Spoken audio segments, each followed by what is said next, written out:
Maharashtra superfast news चॅनलमध्ये आपले सहर्ष स्वागत आहे। खास सत्याची धार लेखणीची महाराष्ट्रातील ताज्या आणि वेगवान बातम्या पाहण्यासाठी आपल्या हक्काचे चॅनल शेअर करा, लाईक करा आणि सबस्क्राईब करा। धन्यवाद। स्मशानभूमीतील वीज पुरवठा खंडित असल्यामुळे भ्रमणध्वनीच्या प्रकाशझोतात अंत्यसंस्कार करण्याची नातेवाईकांवर वेळ। श्रीवर्धनमधील अजब प्रकार।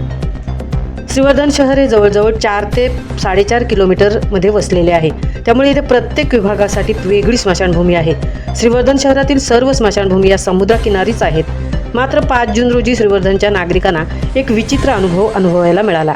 एका मृत झालेल्या व्यक्तीचे शव अंत्यसंस्कारासाठी रात्री 9:30 वाजता शासकीय विश्रामगृहाजवळील स्मशानभूमीत आणण्यात आले, परंतु या ठिकाणचा वीज पुरवठा पूर्णपणे खंडित झालेला पाहायला मिळाला। त्यानंतर नागरिकांनी नगर परिषदेजवळ संपर्क साधण्याचा प्रयत्न केला, परंतु कोणाकडूनही समाधानकारक उत्तरे मिळाली नाहीत। यावेळी उपस्थित नागरिकांनी आपल्याजवळील भ्रमणध्वनीच्या प्रकाशझोतात सदरचा अंत्यविधी उरकून घेतला। ही व्यक्ती मृत पावल्यानंतर त्यांच्या घरच्यांची इच्छा असते की अंत्यविधी देखील व्यवस्थितपणे पार पाडावा, परंतु त्यावेळी मृत इस्माच्या नातेवाईकांना वेगळाच अनुभव आला। श्रीवर्धन परिसरात करोडो रुपयांची विकास कामे सुरू आहेत, परंतु नागरिकांची मूलभूत सुविधा असलेल्या या स्मशानभूमीत वीज पुरवठा खंडित असणे ही गोष्ट नगर परिषदेच्या कारभाराला शोभा देत नाही।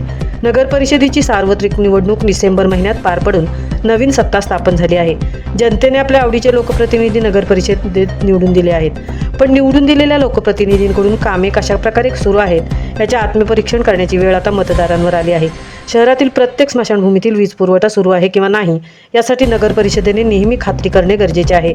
आता लवकरच पावसाळा सुरू होणार आहे आणि पावसाळ्यात अंत्यसंस्कार करण्यासाठी वीज ही आवश्यक आहे। त्यासाठी स्मशानभूमीमध्ये सौर ऊर्जेवरील दिवे लावण्याची गरज आहे।